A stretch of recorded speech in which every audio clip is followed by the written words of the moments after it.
Chamam essa cidade de Cidade Maravilhosa, um apelido que nasceu de um samba de 1935 e que virou o hino não oficial estampado em muros e faixas de estádio. Antes do samba, porém, houve um engano. Navegadores portugueses entraram nessa baía num 1º de janeiro de 1502, confundiram as águas com a foz de um grande rio e batizaram o lugar com um nome que nunca mais saiu do mapa.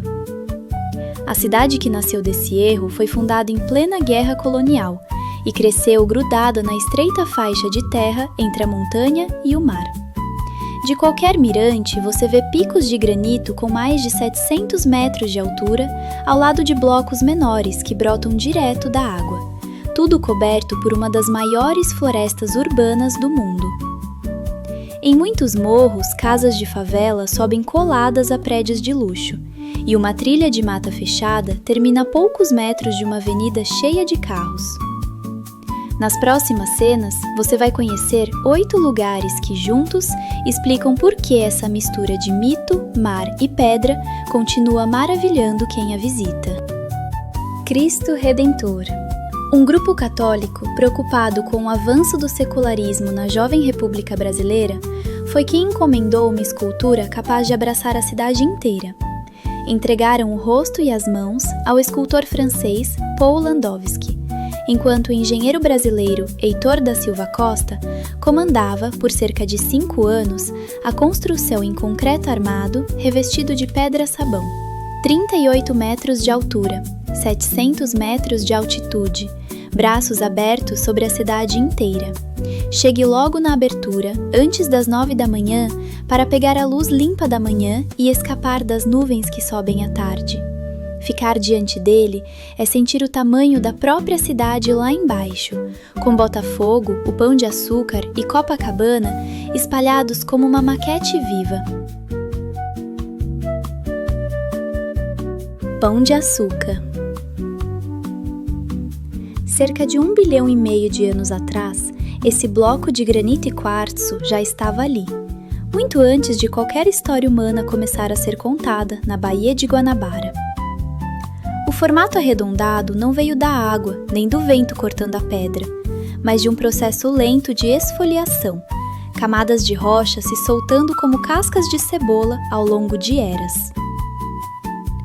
Subir até o topo num bondinho de vidro que existe desde 1912, um dos sistemas de teleférico mais antigos do mundo, é atravessar o ar sobre o mar aberto e a mata.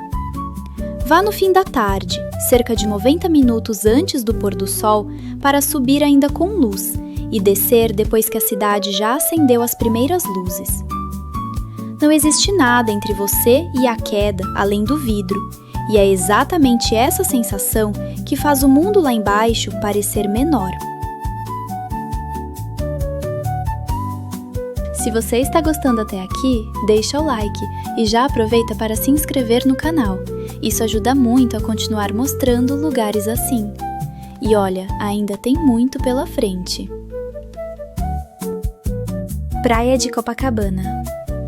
O calçadão de pedra portuguesa, que serpenteia por 4 quilômetros de areia, foi redesenhado em ondas pelo paisagista Roberto Burle Marx em 1970, inspirado numa praça de Lisboa, transformando o chão em uma obra de arte modernista que se anda descalço. Foi essa mesma praia que virou Point Internacional, depois que um hotel de luxo abriu as portas em 1923, atraindo celebridades e fixando de vez a fama glamourosa do lugar. Ir de manhã cedo, entre 6 e 9 horas, garante luz suave e areia livre antes do sol forte do meio-dia. Mas é na virada do ano que a praia revela sua outra face. Mais de 2 milhões de pessoas, vestidas de branco, jogam flores ao mar em homenagem a Iemanjá. E por uma noite, a areia inteira vira um só ritual coletivo.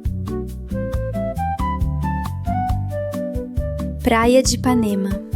Existe um ritual em Ipanema que ninguém decretou. Toda tarde de céu limpo, moradores e visitantes se reúnem nas pedras do arpoador e aplaudem, sem combinar, no instante em que o sol desaparece atrás do mar. Um costume espontâneo que virou tradição sem data de origem. Foi também nessas ruas que uma canção registrou, em 1962, uma jovem que passava todos os dias por um bar à beira-mar, uma letra tão simples que se tornou uma das músicas mais regravadas da história popular.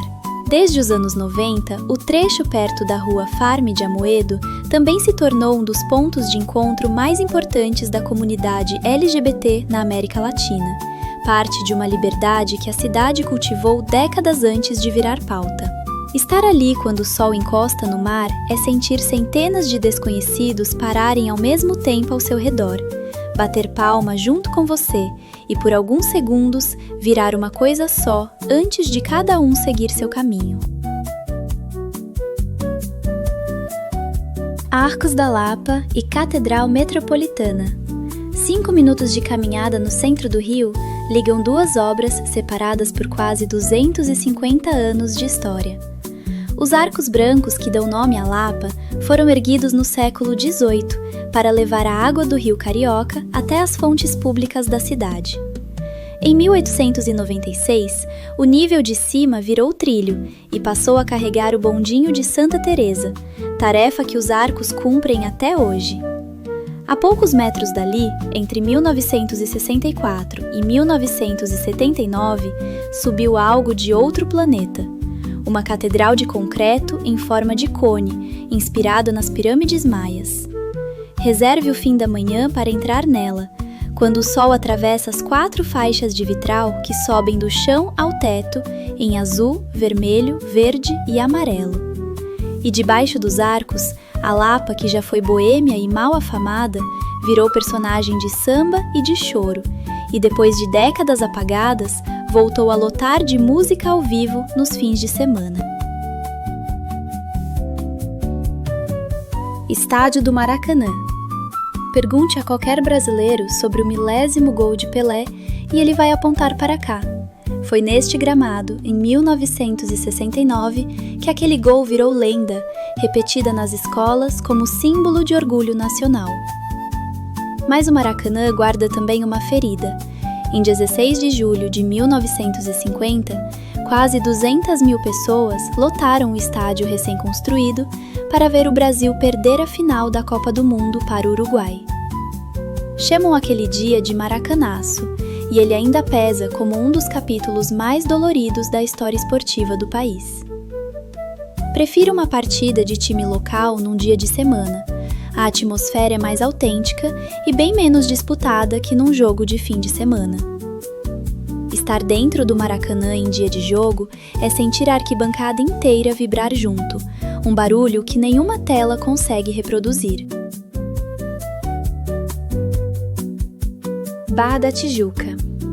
Atrás da faixa de areia ficam as lagoas de Marapendi e da Tijuca, zonas úmidas protegidas entre a praia e o maciço da Tijuca, que empurram um vento constante para a terra. É esse vento que fez de 18 quilômetros de praia aberta para o Atlântico um dos melhores lugares do Brasil para kitesurf e stand-up. Essa extensão toda nasceu no papel, antes de existir na areia. Em 1969, o urbanista Lúcio Costa, que tinha acabado de desenhar Brasília, assinou o plano piloto do bairro, com avenidas largas e grandes quadras de baixa densidade estendidas das montanhas até o mar. Em 2016, foi aqui que os Jogos Olímpicos montaram o parque principal e a Vila dos Atletas, deixando uma fileira de arenas que mudou a silhueta do lugar. Vá numa manhã de semana, quando a água está calma e o trânsito ainda não tomou a Avenida das Américas. Fique parado nessa faixa de areia e o que te toma é a escala. O Atlântico se abrindo reto por quilômetros à sua frente e a linha de arranha-céus recuada lá longe, um espaço tão aberto que você respira diferente. Museu de Arte Contemporânea de Niterói. O arquiteto Oscar Niemeyer desenhou esse disco de concreto no começo dos anos 90, apoiado em uma única coluna central e cercado por um espelho d'água.